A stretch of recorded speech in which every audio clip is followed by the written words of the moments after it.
Ladies and gentlemen, welcome to the Above the Bar podcast, where each week we belly up to the bar with a new guest, find out what they do, who they are, and what makes them great. So sit back, relax, and enjoy.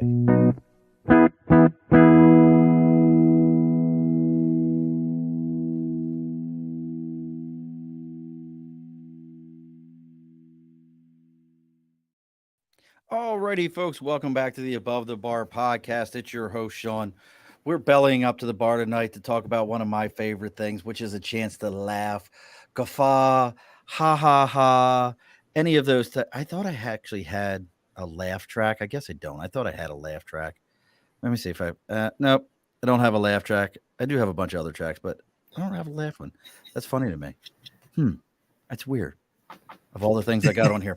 But we're going to talk about all those things. And joining us with us tonight is a stand-up comedy entrepreneur, a entertainment spirit, a lover of all things wild and entertainment, a different card out of the deck. Look, Steven, none of this shit is written down. I just come up with it. All those different joining us from parts unknown, but at least it looks sunny wherever he's at. We have Mr. Steven Harrison.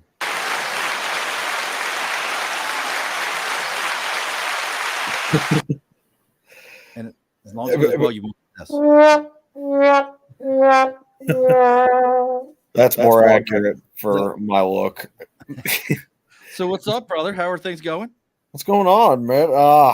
Things are good. I'm out in now cool Charlottesville, Virginia. I definitely was not saying that about an hour and a half ago as I was mowing grass up to my ankles, but it is everybody down, I think, because the weather's just so hot right now everywhere. I'm so used to it out here, but if you're not used to southern humidity, it's a different kind of thing, which is, it's, I guess Virginia, some people don't call it the South, but it's middle ground. It definitely south of Maryland. Maryland's the Mason-Dixon line border there. Exactly. Yeah. I don't know what people are talking about. Well, let's get our house cleaning done, and then we're going to get into it. Steven and I, we're going to be talking about comedy, getting into entertainment, and actually get your thinking cap on, because 2 weeks ago we had on a gentleman who wrote 2 books on AI, and then we've got the SAG strike going on right now, which is a big part of it. And I want to get your thoughts on comedy and AI and all those kind of things. So let's get our house cleaning done. Well, you're what the hell ever name, the Deadskins, the Commanders. You're not one of those fans, are you? Are you? No, former Commanders, a Redskins fan. Yeah. Well, did you see that they're looking to change the name of them again? Yeah. Yeah. Let's change that again. And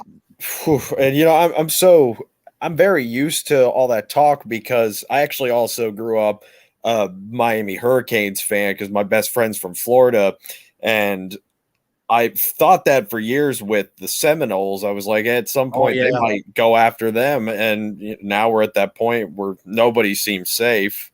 Well, that's a whole thing. The Seminoles actually, the tribes down there protected them and saying no.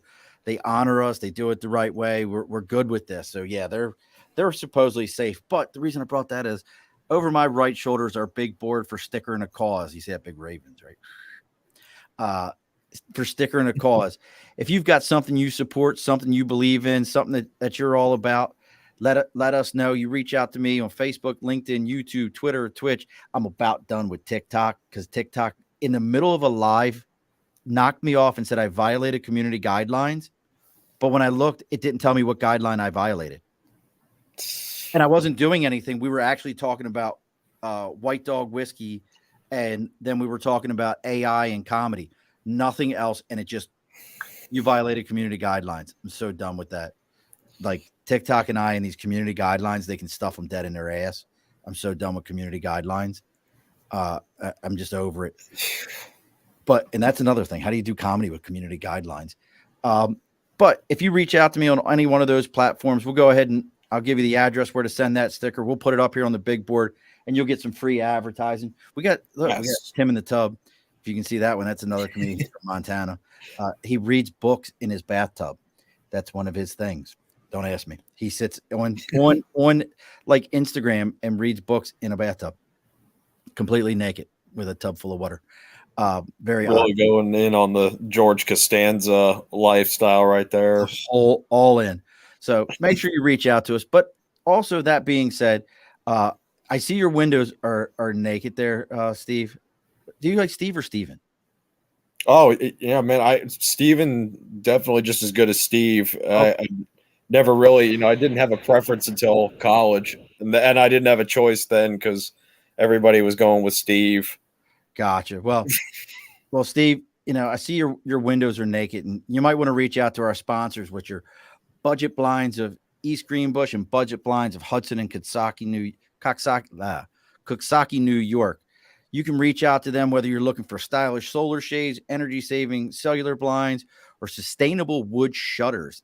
Budget Blinds has you covered, and they can bring an eco-friendly beauty into your home. Are you an eco-friendly kind of guy, Steven? Been doing the solar panels for a long time. I remember my friend's dad putting them in about a decade ago, and I was like, "Oh, this is here to stay." And that it is. Well, if you contact your Budget Blinds of East Greenbush or Budget Blinds of Hudson and Coxsackie and let them know that you're looking for environmentally conscious choices, they're going to be able to help you out and together create a beautiful, greener future. And they are currently running a special. If you tell them that you're there to belly up to the bar, you let them know that this is what you're looking for, they're going to give you a 25% discount off your entire order. So go ahead and reach out to Budget Blinds of Hudson and Coxsackie, New York. Yes.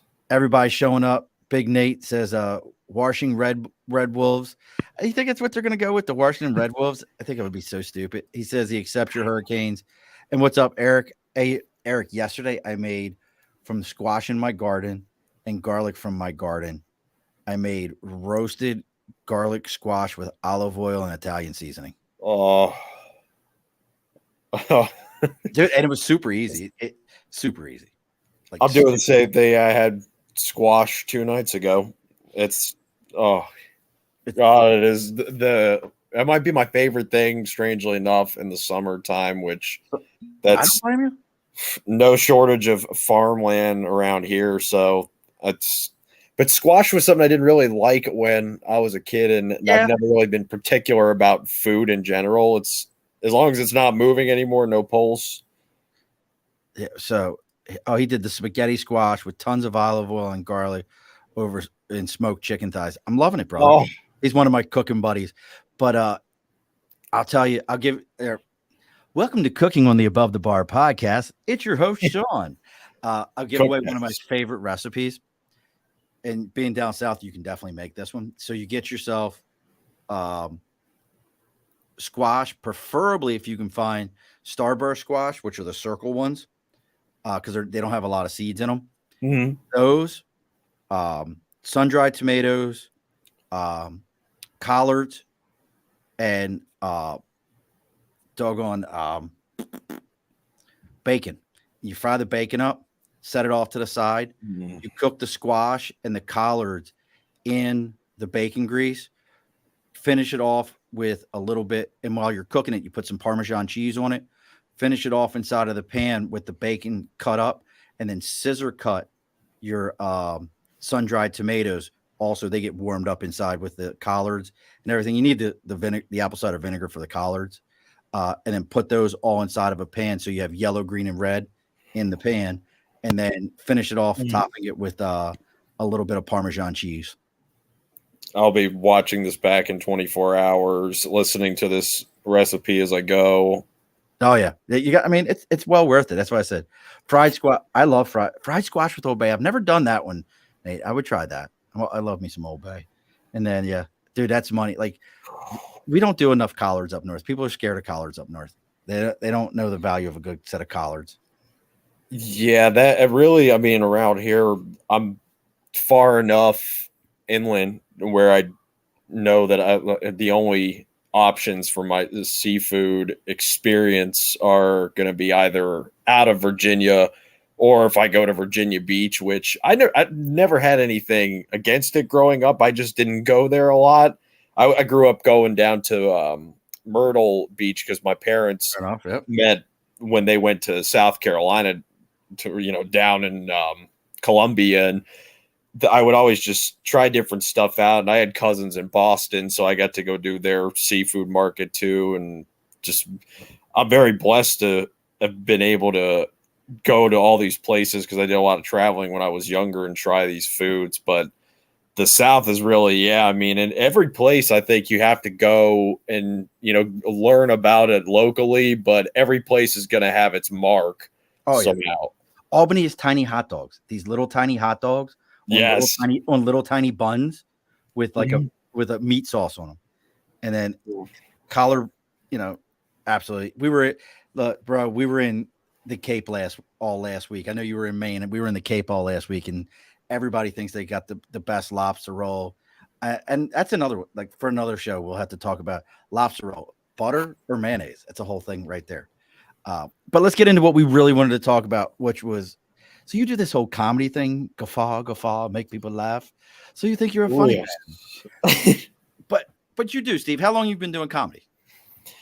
I started, I guess I would have to mention all the people that I was influenced by, but that'd take too long. And so I don't think I loved playing music as a kid because I started playing a bunch of different stuff when I was 5 years old. And I noticed that I could make people laugh at a fairly young age, not long after that. And so just kind of, as I got older into my teenage years, I started to write some things down occasionally, but I really didn't have, I don't know what it was. It was just putting the ideas together took a little while until I was well into college years, and 23, 24. That's when I first remember getting out there. And I remember some interview I saw with Bill Burr where I got confidence with it because he said, I didn't get into it, until I was 25. And, it's true. You can, with anything, you can get into it as late in life as possible. I mean, I look at Rodney Dangerfield, I guess, for what I do as an example of, he really didn't break through until he was in his late 40s. And you could tell he was kind of irritated by it. And that's what drove so much of his act, I guess. That's the no respect side to it. I get no respect. Yeah, exactly. I mean, it's I remember hearing just this heckler compilation, and it was George Carlin, somebody heckling him. And I mean, I could hear the anger in his voice with that, because it's one of those things where I guess it's just, he was having it's my time moment. Mm-hmm. And I felt good about that always. I felt like if I could put a stand-up act together, I would be able to have my own thing going up there on stage. And it's worked out well. And it kind of fell into podcasting. I was sort of a lost generation because when I graduated high school in 2011, different world even from today, because that's around when iPhones or smartphones started to come out, and there was Vine existed. So there was, kind of stuff like TikTok today, and that world just progressed to where it was like radio. What the hell is that? All of a sudden, all these, you have fields that are just technologies literally wiping them out. And so I was kind of grew up driving to DC, listening to Howard Stern and, absolutely. Spike TV. And so Grease Man. Yeah, man. It's Nino Greasemanelli.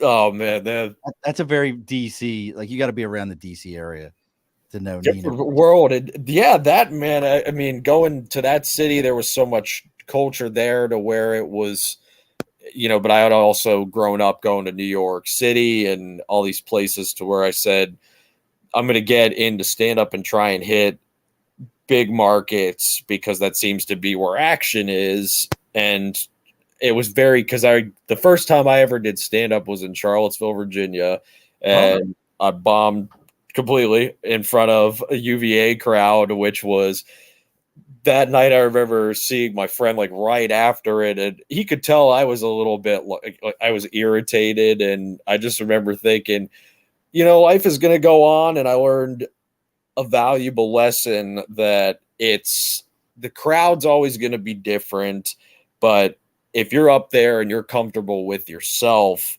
that's something that's going to make the crowd comfortable. And I know I'm not the first comic, especially on a podcast, who said that, comedy 101 advice, but it's true that you find your place. And I guess I always just had, I don't know what it is, but my brain can hold facts like crazy. Like I can tell you every Super Bowl winner ever and that kind of stuff. And just that's where podcasting came in, is I started to get into these ideas of like, I'd like to have this person on and this person, whether a musician or commentators, comics, activists, or religious. I'll have the Jesus freaks, the Jehovah's, whoever. Love them.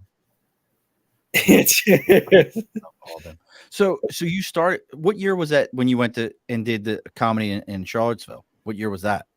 That was 2017, and then I started Wildcard Arts and Entertainment. It's just natural. I figured people would call Wildcard Entertainment for short, but that's my company that I established to have so I can host events myself with, if I wanted to do a festival, I could just have it through me that's something I've been working on. Is I have live shows that I'm going to be doing at the end of the year with some pretty cool guest lists going for featured comics. And I've been looking forward to it because it's going to be in the New York area. This is exclusive drop in the dates right now, but I'm looking into early on in the winter time.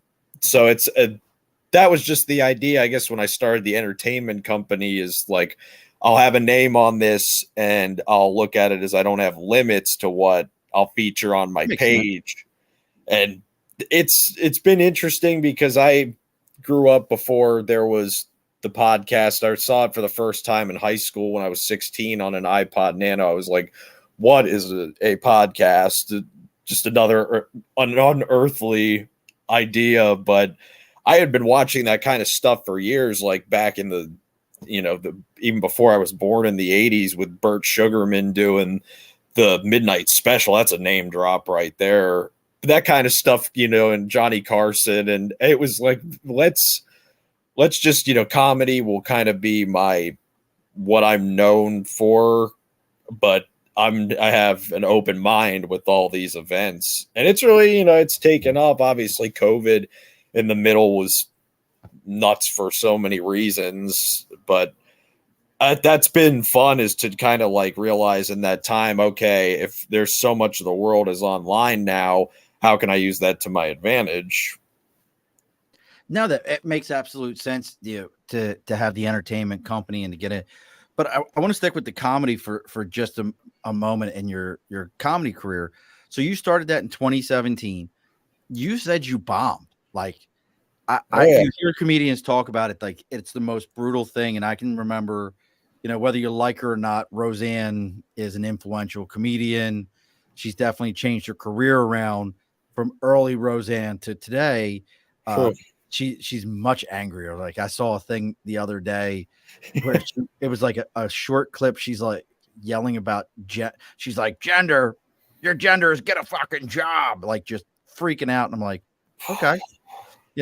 Like she's just very angry. But I can still remember an early interview with her where she was like, look, I just looked at my sister the entire time. And if she laughed, I was fine. I didn't know anybody else was in the room. My sister came to all my shows. She laughed. I was good. I stayed with that.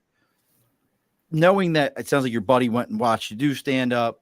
Here you are. You bombed at it. What was it that made you go, okay, I sucked at it today. Open mic next week. I'll be back. What made you think that it was still okay to go back and go do it?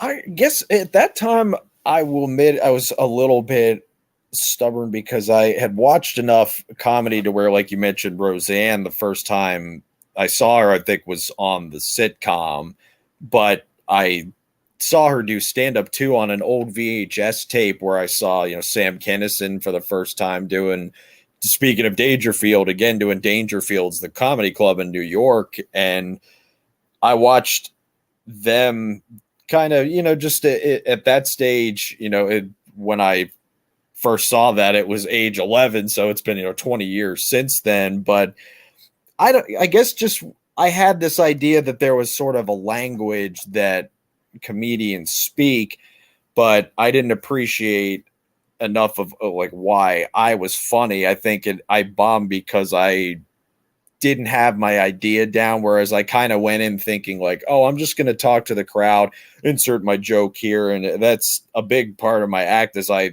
have this memory that it's kind of a test to myself to go up there and have not. I'm not saying I won't use notes. I haven't done it before, but I don't really anymore go up there even with my phone. Like I try and have it to where I know in 30 minutes almost on my just off of my memory.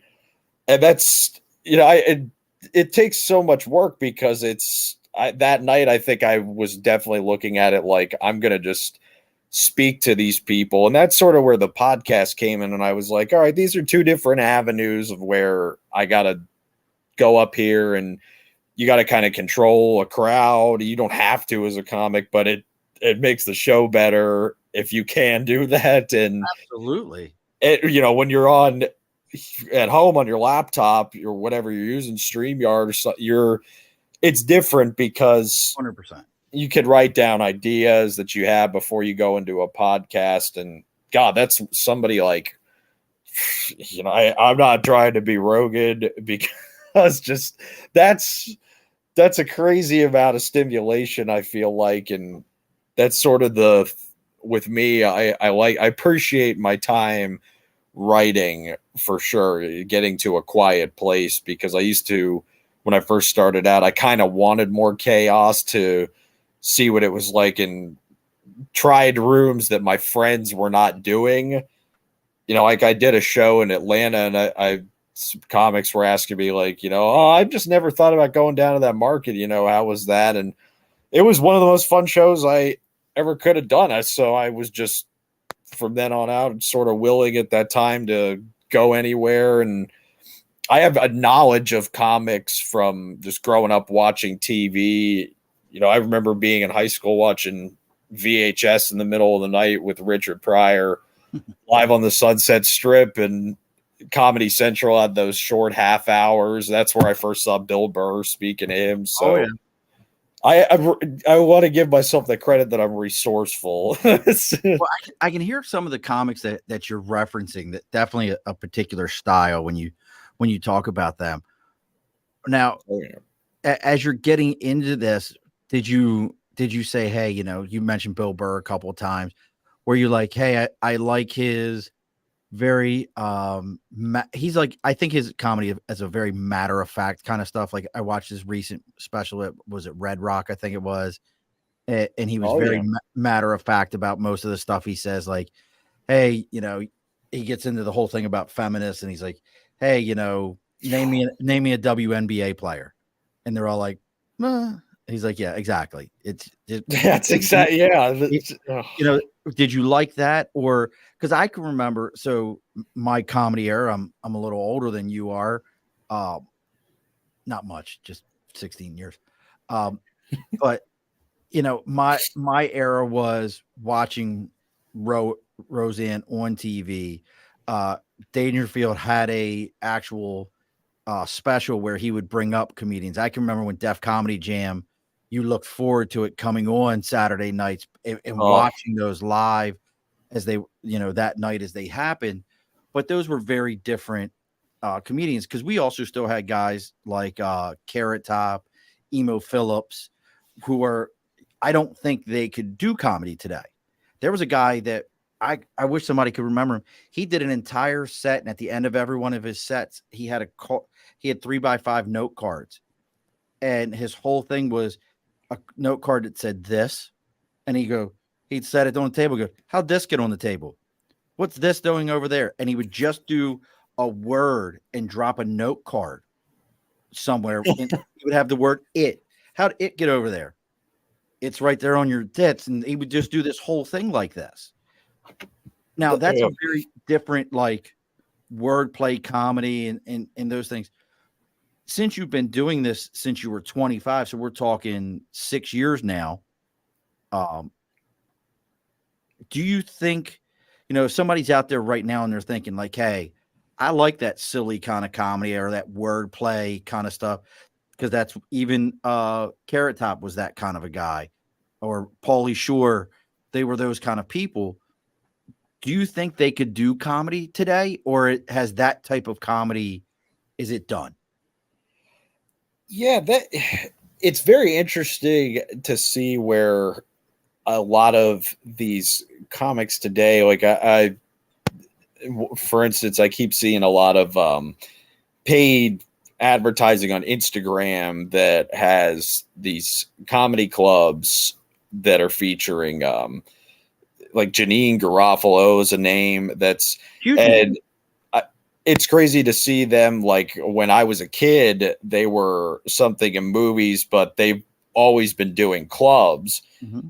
and keeping their, and I guess that's just what was so fascinating about the 90s to me was really that was the last time I think where cable television was just dominating everything into the 2000s, but that was also a time where there were comedians who were sort of like that was a time where the world was definitely changing because there were shows like In Living Color, and I think that Pauly Shore kind of he played it right being on MTV and getting his name Oh out yeah. the way he did, but it's like with Carrot Top, I guess I've always looked at him as sort of him and Jeff Dunham, they're sort of extensions of that time in the 60s where there were in 50s the comics who would go out there in their suit and tie, they'd have the ventriloquist dummy, but that's it also branches into it just depends on what you like. But Rodney Dangerfield, he memorized 200 jokes, and I could kind of see that there with a guy like I always reference as one of my favorite comics, Norm Macdonald. Norm was great. I think he could kind of see things in Hollywood in that time, in the 90s, especially changing to where it was, like the slapstick movies, like Meatball and Yeah, those are done. I don't think you could do yeah, those. Like, and I loved all the meatballs and the Porkies, yeah, Cannonball Run, uh, National Lampoons, yeah. National Lampoon. Like, Mm. I don't like the closest I've seen to anyone that does that is Sacha Baron Cohen. And I was just telling people if you've never seen the movie Brothers Grimsby, it is absolutely one of the funniest movies I've ever watched. And the shit that goes down in that movie, it's like it makes sense that when when he was advertising that movie, he's like, I can't show any clips from it. And they were like, what? They were like, what? He's like, I can't. And it was crazy because he also, do you remember Matt Lauder? The Yeah, from the good morning show. morning. Yeah. He handcuffed himself to Lauder when they were advertising that. He's like, this will be, he's like, come on, we'll just do some stuff. He's like, dude, you're not going to handcuff yourself. And you could see him getting mad. He was like legit mad. He was like, it'll be funny. Like it's a trick. It's a magic trick. Watch it. He's like, and finally he's like, all right, fine. He's like, and he handcuffed himself to him and he's like, ta-da. And he's like, where's, he's like, oh, I don't have the key. I thought it was going to work. And Lauder's like, pissed. But that's the perfect guy to do that too, but keep the door unlocked with that. Definitely unlocked. God, because that's just when I hear his name, I think about being in middle school. My sister went to New York and actually did the Good Morning America, standing outside and everything. In everything. And I don't know, with Matt Lauer, I got this vibe from him for sure that was little I could never tell if he was, but he always seemed like I don't know, like a little bit narcissistic. And then when all that came out, I was like, good Lord, that is, but it's definitely, I give it to somebody, like Sacha Cohen, who really knows. I think he kind of was like him and Will Ferrell work because they could sort of see that trolling was going to become a bigger thing in comedy for sure. Sort of like the way Andy Kaufman did with his time. I don't think anybody was thinking about it the way that personally, I mean, I don't know if there will be anything close to what Andy Kaufman was again. Different. God, I mean, he that guy definitely showed me that there's a different way of doing it always. And he did things that, even today you couldn't do.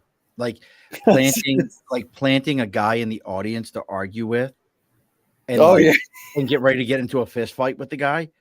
Like, and just because you want to watch the entire audience cringe at like, oh my God, he's going to fight this guy. What's about to happen? Man, that's I know the one you're talking about because there's a clip with, it's funny enough, I just this morning was watching one of the newest comedians in Cars, the Jerry Seinfeld, when he gets coffee with these people.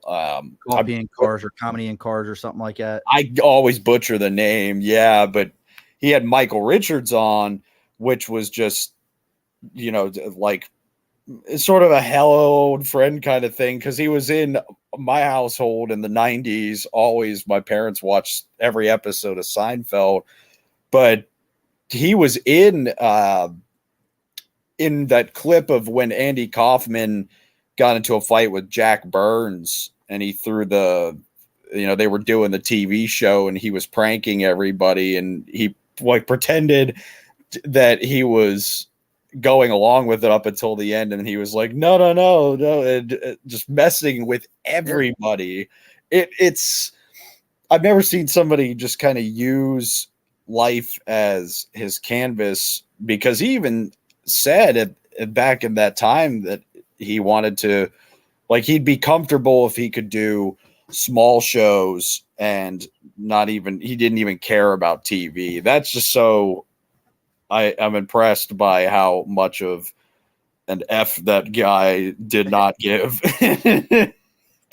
So you kind of mentioned, you're working different rooms now. You've done kind of the wild space, but I think a lot of people, they think they're funny. They think they could do comedy, but they think they could write a joke. And, I'll reference that.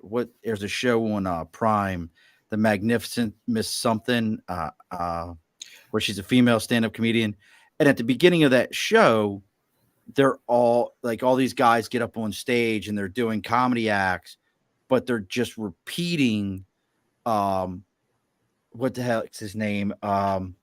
He used to have the show. It was where he was like, "This is my brother Daryl, my other brother Daryl." Yeah, Bob Newhart. They were all. Yeah. They were all just repeating Bob Newhart albums up on stage, and they weren't doing any real comedy. And I reference that only because, I think truly writing material and keeping it fresh and keeping it new, that's got to be a brutal process unless you've got truly like just a crazy life, like a Bert Kreischer to me. Just he's a guy that absorbs craziness around him. And if you don't know who Bert is, go look him up. If you've ever seen the movie Van Wilder is based on Bert Kreischer's life. My God. If you didn't know that was him in college.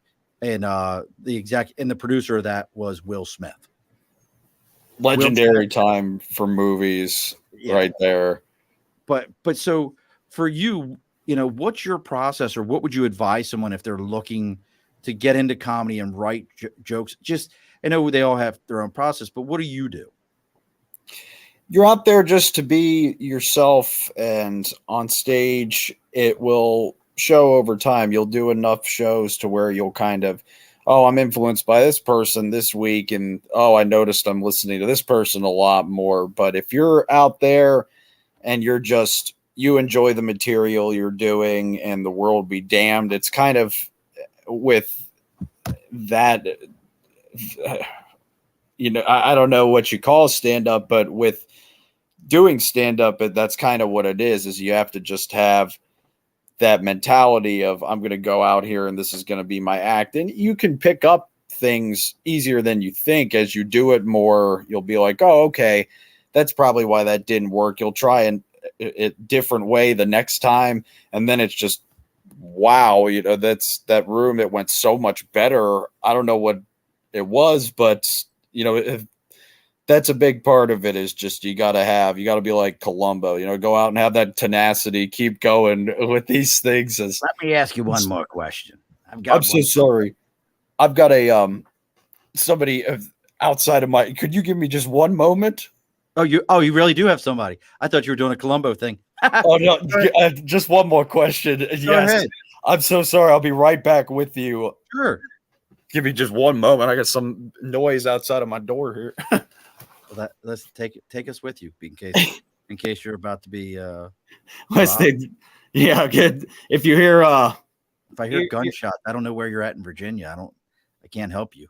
You hear the that's definitely not my fireworks. Those are actual shots in the woods. These people are crazy out here. Oh, I didn't even hear anything. That's even funnier. Wow, that's too funny.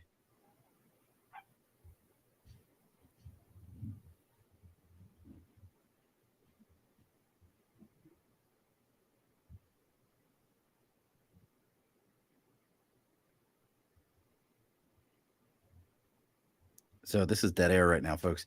So we're waiting for Steve to come back. And in the meantime, if you're still hanging out with us as we're waiting on Steve to come back, we're talking about stand-up comedy. Probably the next question I'm going to have for him is I'm very curious of his feelings on AI with the whole entire deal with SAG right now, the strike that's going on. What is his vibe on, how AI is going to affect comedy?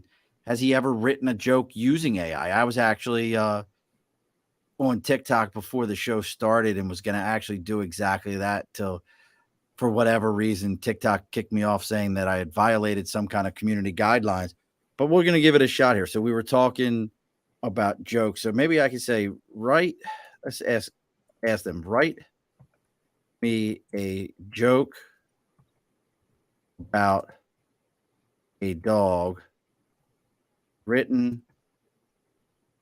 in the style of let's see, another good comedian from back in the day.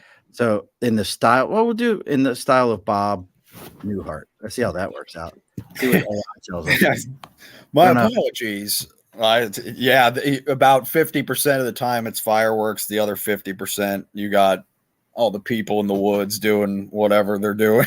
But I went through the most horrifying experience the other night when I came home and there was nothing outside, just thinking I'm going to enjoy a Sunday night in silence, and all of a sudden Nickelback in the woods.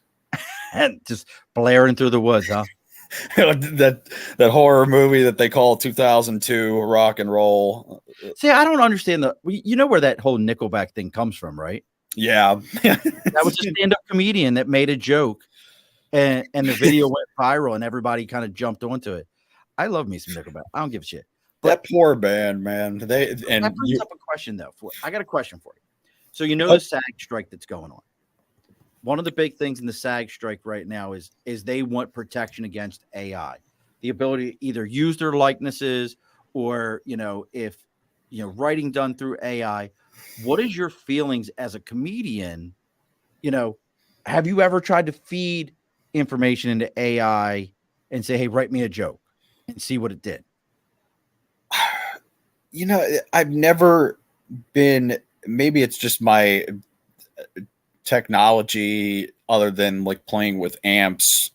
Maybe I'm old fashioned now. I don't know what it is. I just never really been into technology like that, but enough of my friends, they told me about that stuff before that strike happened. And it's interesting because I'm dating an actress who was kind of caught up in the middle of all this stuff. And we've never really, as far as she goes, she's like me where it's just, I've never been interested in just anything more than the old fashioned, let me see if I can write out a 10-minute set here. It's just, it feels so good to complete one of those for a show, Okay. and it's even better when it's successful, of course. But I don't know. I guess it's I can understand where people are coming from, where it's, we are living through, I think, the second industrial revolution, where kids, I remember in the early 2000s, them being in school and saying, a lot of, just when I was like 10 years old, it was just wait till the future, just wait till this happens and this Right. happens. And that was in 2001 or two. Yeah, I remember I took a computer class and they still had the wheel, the TV in back then to the Yes, classroom. absolutely. 100%. Oh, brother, 100. it's so interesting to see where this is. I don't know where it's going, but I understand it at the same time. Will it hurt this industry more than it will help these people? I don't. I'm not sure how that's going to go, but I have a feeling that it's just with those strikes. I think about who really has control from the inside, and that's a thought of mine all the time. I mean, that's number one here. What my thoughts have been, about this whole thing. The one that prevails that I think about the most is just who are the people that are really pulling the strings with these projects. And it's already strange enough to see the world changing so much. Like 10 years ago, if somebody would have said Internet Explorer and Cartoon Network, which I just saw was announced as shutting its doors the other Oh, day. is it really? Yeah, rest in power, man, because that made me feel dated right there. Wow, I didn't know that. It's and my girlfriend, I guess I also, voice acting is that's something that I recommend to a lot of people who want to not only get into acting, but who have been doing it. I can't say enough to where I've acted in sketches and I've done voice acting before. And that's something to where people would be surprised how many actors are making a living off Oh, of yeah. voiceovers. And that's kind of me. I guess it's just I've already seen one industry die that I was a part of with radio. So I'm trying to be optimistic and say, hey, get out there, still work on your act like if you show up and you're showing people that, hey, I do this for free, they're going to notice that, and that'll hopefully benefit you later in life. But don't let this strike get in the way of your keep writing. But if you're not getting paid for it, look, there's so many celebs who have their jobs on the side. Like with my girlfriend, that's what she's doing is voice acting outside of just trying to book acting gigs. It's the same with me. I try and go, and if I can do smaller shows and then do some that are going to pay more than others, as long as I'm staying busy, getting paid to me is a bonus because I have other ventures that are helping me out. OnlyFans, Feet Finder. That's my girlfriend's so many offers to do the feed finder thing. Yeah, it's mine or God, people don't want to see Hobbit, you got Hobbit feet. But I want to read this. forestry. I want to read this to you. You want to hear something? I want to read this to you, and you tell me Yes. what you think of this. Well, so you see this guy, let's call him Tom. Tom decides he's going to get a dog, someone to keep him company, fetch the newspaper and all that. So went to the pet store and he came back with a dachshund. Yeah, that's the one. Those hot dog shaped dogs. Now, it's not like Tom, a tall guy. He's about average, but he has friends and his friends can help but crack a joke or two about it. So one day his friend Jack says to him, Tom, why in the world would you choose a dog that's about a foot long and a few inches tall? Tom, with a plain yet slightly confused look on his face, said, well, Jack, I just figured I'm in a one-story house, you see. The way I figured, I need a dog that's low to the ground in case he drops something. He doesn't have too far to bend down to pick it up. And besides, he adds, looking at the dachshund, I just didn't want to get a dog that's taller than me when it stands on its hind legs. It's bad enough losing to you at poker, Jack. I didn't need to lose face off challenges at home too. Now you laughed at that, brother. While you were off checking if there was a serial killer at your door, I typed into Chat GPT 4.0, write me a joke about a dog in Bob Newhart style. That's what that was just now. I love that kind of. I guess maybe that's my elementary brain that loves to do that kind of stuff with the internet just for fun. Because I sort of have dated to where I was there for the very beginning when they introduced the Arnold Schwarzenegger soundboard. But I pay attention to it, and that's where I'm so impressed with, like we mentioned Norm Macdonald earlier. I saw this clip of it was both Bert Kreischer and Doug Stanhope have talked about it before, but what they loved about Norm was just that he would go out there and he would do things obviously differently, but he opened up a pretty good sized club one time by just doing a knock knock joke.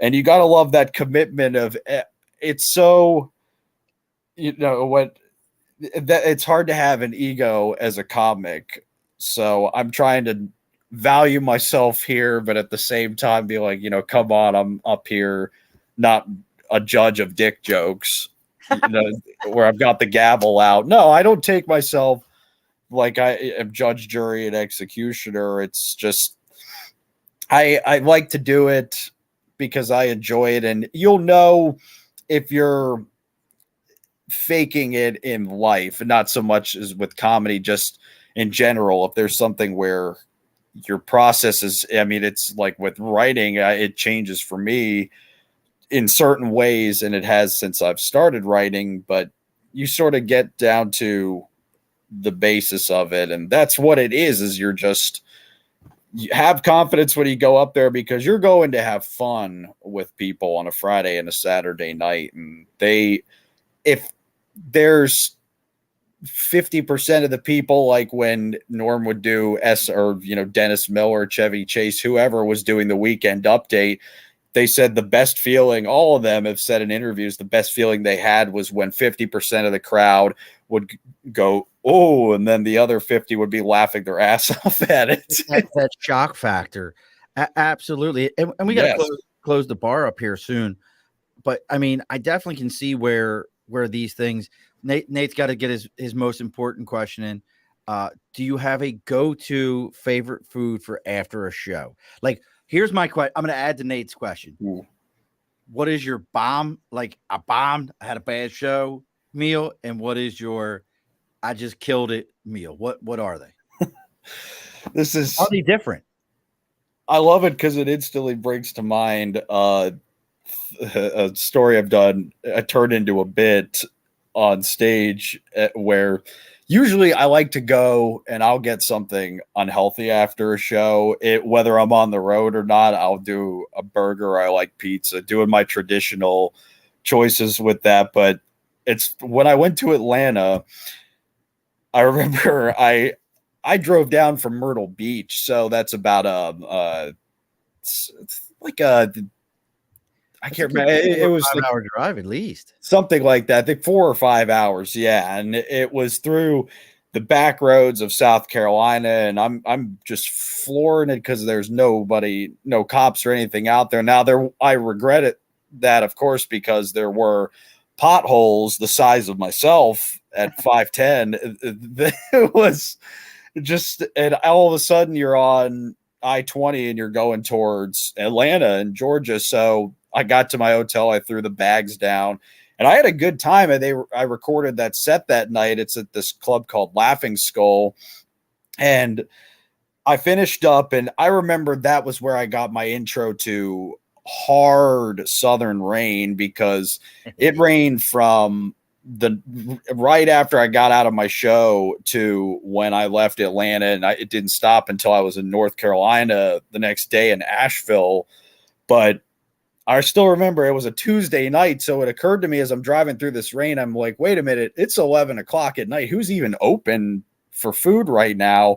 So I got back close to my hotel, and there was a gas station of where I just broke down at that point because every grocery store was closed, to where I went, I'm just going to get the cheap food tonight. And, I'll get my compliment. I'm supposed to get a complimentary breakfast the next day. So I walk into this gas station, and there's actually a Chinese restaurant in there. So I don't know how to feel about it, because I'm like, the delivery driver just ran and pumped gas, and all of a sudden he's got the orange chicken he's pulling out of the, and I still remember I got a shrimp sandwich, and I brought it back to my hotel, and I was happy going to bed because I was like, well, okay, I'll have some food that I can just grab for lunch, and it'll be a quick morning. Right. I have to be out of the hotel, but I still wanted to go down and get my eggs and bacon in the morning. And I went to the hotel breakfast, and I still remember there was this.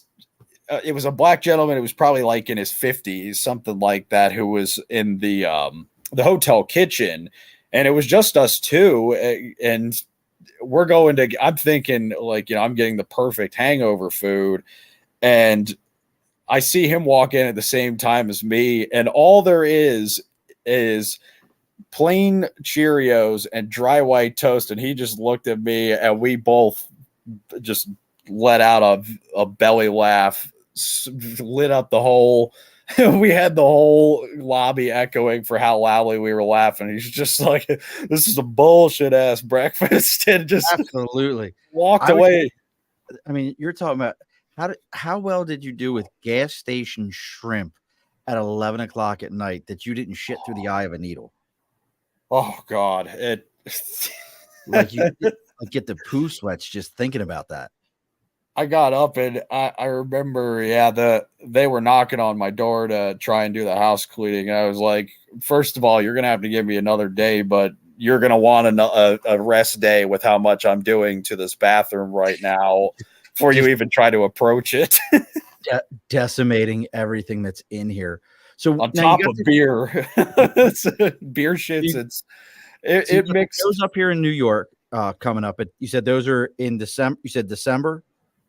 So it looks like December, right? I think it's around the second week of the month, and I'm talking actually today as we speak to the people involved with those. But it's going to be cool. I've got a couple comedians that I know who are in that, like in New Jersey or New York, who just offered to headline these things. Some of them are connected like to the Gas Digital Network, which has, a bunch of comics who have been on Joe Rogan, and guys who are connected to Howard Stern, so it's going to be entertaining, and looking to host it in, if it all goes well, it's going down in Brooklyn at a new club. So that's just why I can't really plug a location yet, is because the doors have not opened.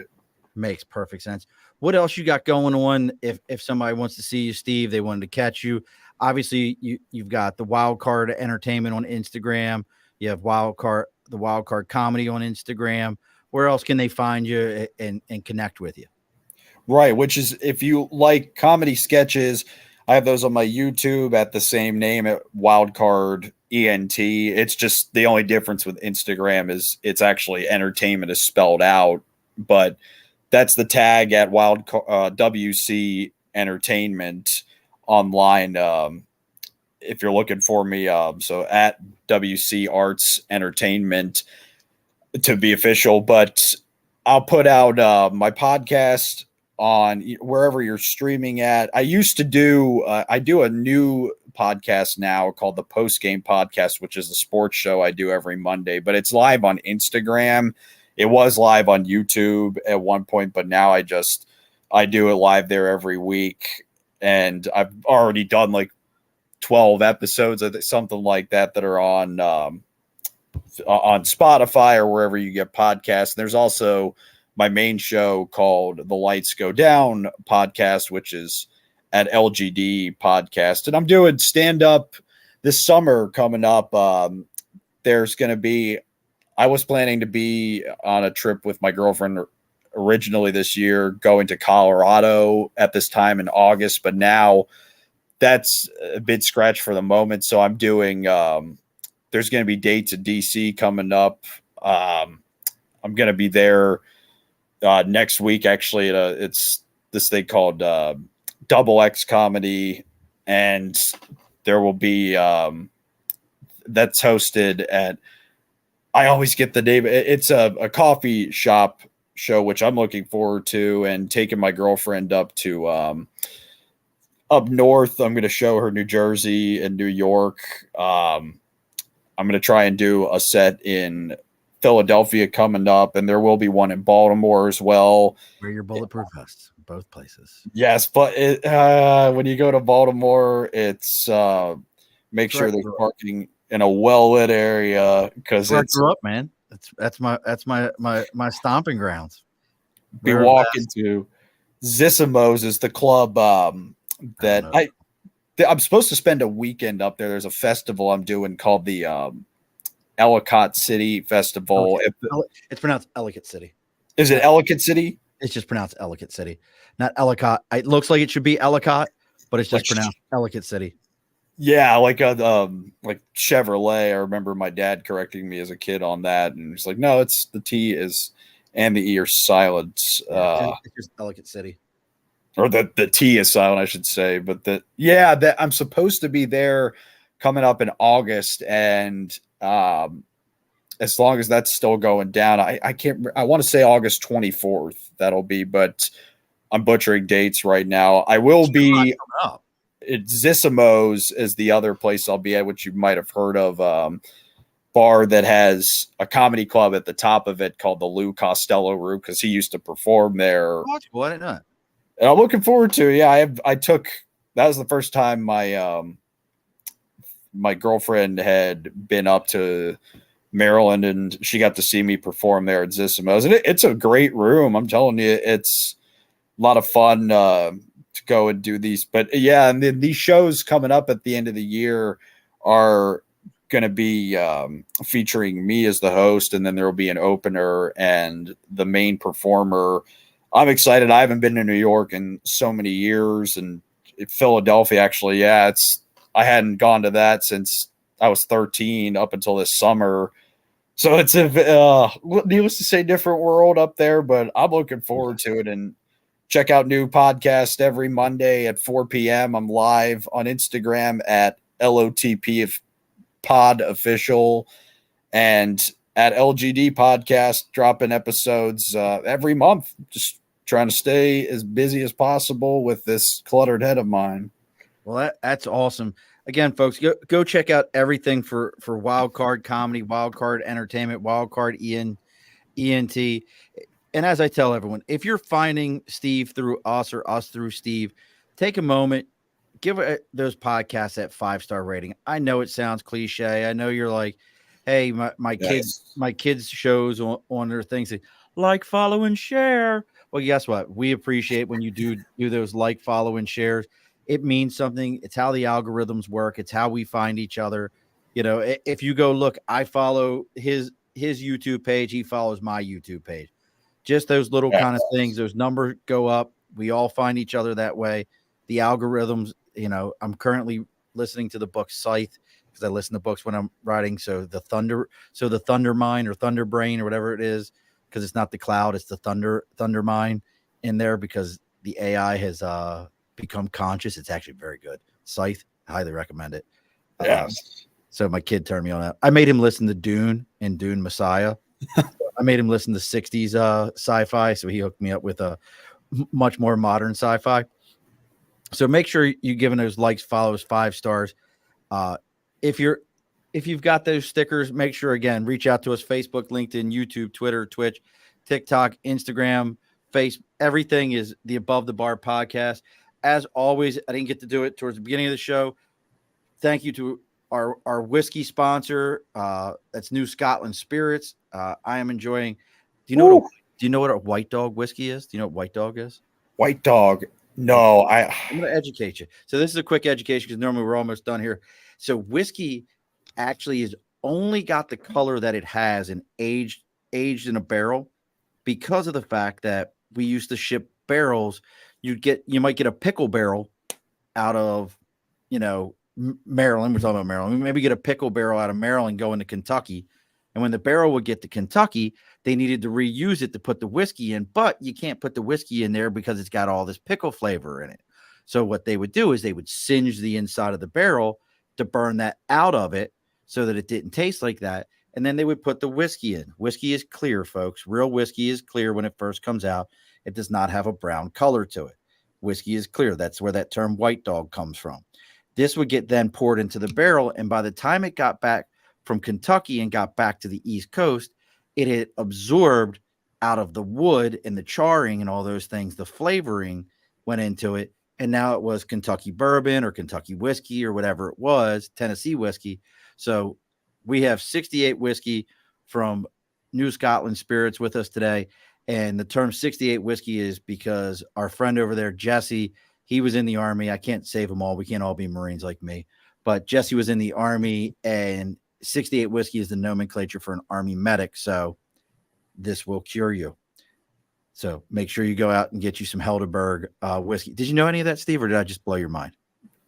The mind has been blown. As somebody grew up 40 minutes away from the politician Denver Riggleman in Virginia, who he has a distillery actually at. This area is definitely wine country, but I love hearing about these different whiskeys out there. And there's people who do whiskey, who do podcasts about these things. I feel like that could be something you'd nail. They're all over that stuff. And then get ready, folks. We've got another great show next Wednesday, 8 p.m. Eastern Standard Time. But I also want to talk about what we've got coming up. We've got a new special. We don't know how many episodes we're going to do them on Saturday. We have, starting on August 5th, we have Second Front Entertainment presents After the Lights Go Out. This is going to be a show talking with athletes, professionals that have reached the highest peak of whatever they do, whatever their sport is. But now they no longer can do it for whatever reason. They've retired from it. It's not available to them anymore, whether it be just retirement or injury, whatever the case may be. They don't do it anymore. And what was that transition like? We've all seen the where are they nows and all that, but this is more focused on, hey, what was this like? And we're also not just having the athletes, spouses. So their first episode is going to be Marquise Ogden, who played for the Baltimore Ravens, brother of Hall of Famer Jonathan Ogden. And we're going to have, and Nate, you'll have to fix me with her name. She's a sweetheart. I love talking to her online. Imira, Imara, Imira. She'll correct me because I'm horrible with names. Lewis, who is Jermaine Lewis's wife, former Baltimore Ravens return man and wide receiver from the Super Bowl champion Baltimore Ravens. Oh, absolute beast. Remember at one point in time, it was Jermaine, Jamal, and Ray Lewis all on the same team. That man, that brings me back. I think about they played that ad for, I don't know if you would even remember the Lewis ad. Yeah. But yeah, there was that one, and then there was a restaurant called Awful Arthur's that played that kick return in the Super Bowl against the Giants of his. Yep. Every day you'd see it come on, and I was into the Ravens winning because it was good for the area that I grew up in, Virginia, Maryland, and the Redskins were never DMV. Yeah, exactly. Yeah, the DMV, Maryland, Virginia, the DMV. Got it. And rest in peace, Dan Snyder. Your career. I certainly hope that the door hit you in the ass as hard as it could. It won't bother him because it's all padded with billions of dollars. Remember, that man got paid. That man got paid so much money. That's a whole nother conversation in of itself. But make sure you join us Saturday, August 5th, 8 p.m. Eastern Standard Time for that show, folks. You'll be able to join us live, ask questions, be involved. So now don't log off on me, Steve, right afterwards. We got to talk for a minute. But as we do on every one of these shows, the guest always gets the final word. So what's your final word for us, Steve? Go out there, and you might not be the Steve, but is because I am the Steve. Just be yourself. Go and enjoy every era has something good about it that you appreciate even more after it's behind you, and enjoy the present. Work on yourself every day. Don't be afraid to take risks. And I speak to comics when I say that. I speak to anybody, sports fans, actual athletes, whoever. If you're a preacher, if you're just somebody who's a gravedigger, I don't care what you're doing. Get up and believe in your cause, whatever is keeping you going, because that's what life is all about. And I definitely am happy that I love to plug good alcohol out there, but I'm getting into close to my 21st month of no drinking, which is crazy. So I definitely want people to, if they're going to be enjoying themselves on August 5th, do not drink and drive, even if you are celebrating the shit out of Jake Paul losing to Nate Diaz. I hope you guys are enjoying yourselves as you tune into these podcasts at a later time. This has been man, I've had such a freaking good time tonight. We will do it again. Sounds like a plan to me. All righty, folks, be sure to push your stool in. This has been a Second Front podcast presentation found on Apple, Spotify, and wherever podcasts can be found.